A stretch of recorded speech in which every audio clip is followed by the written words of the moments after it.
به خاطر ترک نماز اگر اینترنت قطع میشد هیچ کسی نمازش را قضا نمی کرد.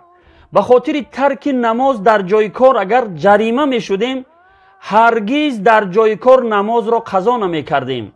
ببینید که ساعتهای دراز در اینترنت وقتهای گرانبهای خود را برباد می دهیم و پروایی نداریم.